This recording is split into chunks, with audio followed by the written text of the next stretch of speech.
தாமரைப்பூ சூரியனை கண்டால் மலரும்.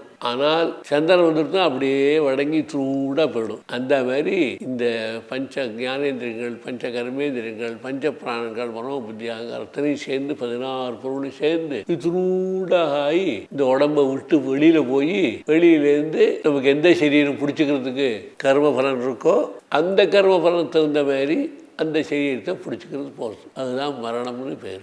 பிராணன் வெளியில் போயிடுதுன்னா, உடம்பை விட்டு வெளியில் போயிடுதுன்னா, கண்ணு காது மூக்கு மூலம் போச்சுன்னா அதுக்கு மரணம்னு பேர்.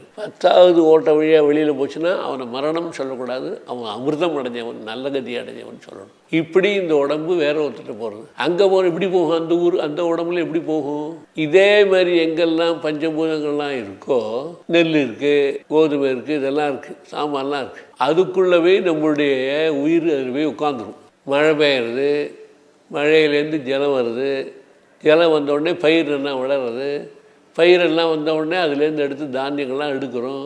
அந்த தானியங்கள்லாம் எடுத்து நல்லா அறுவடை பண்ணி நல்லா சுத்தப்படுத்தி சாப்பிட்ற அளவுக்கு கோதுமாவோ இல்லைன்னா பசுமா அரிசியோ கரிகாயோ ஏதோ ஒன்று தினசில் வந்துடும். அந்த மாதிரி தினசில் இது வந்து சேர்ந்த உடனே அதை சாப்பிட்றோம். அதை உடம்புல சாப்பிட்ட உடனே உடம்புல ஒரு தெம்பு வருது. அந்த தெம்பு வந்துக்கிண்டு அதன் மூலமாக சில சக்திகள்லாம் உடம்புல எனர்ஜிலாம் வருது. அந்த எனர்ஜி சக்தியெலாம் வச்சுக்கிண்டு அதுலேருந்து கல்யாணம் ஆகி குழந்தை குட்டியில் பெற்றோமானால் அப்போ தான் இந்த பிறவி வருது. அவ்வளோ டிலே ஆகும், அவ்வளோ நாளாகும். செத்து போகிற ஒரு செகண்டு திரும்பி பிறக்கிறது உடனே பிறக்க முடியாது, கொஞ்சம் வருஷம் ஆகும். ஏன்னா இந்த உயிரானது, இந்த பிராணனானது வேறு இடத்துல போய் சேர்ந்து அது பக்குவமாகி அது சமாதானமாகி நம்ம திருப்பி சாப்பிட்ற அளவுக்கு நம்ம உடம்புல ஏறி, அந்த நம்ம உடம்புல ஏறின ஒருபாடு அது பலமாக ஆகி, அந்த பலமெல்லாம் கல்யாண ஒருபாடு பொண்டாட்டியோடு சேர்ந்து போகும்போது அந்த பலம் அதில் போய் சேர்ந்தால்தான் அந்த பலம் சேர்ந்த ஒருபாடு வரக்கூடியதுதான் ஒரு குழந்தை.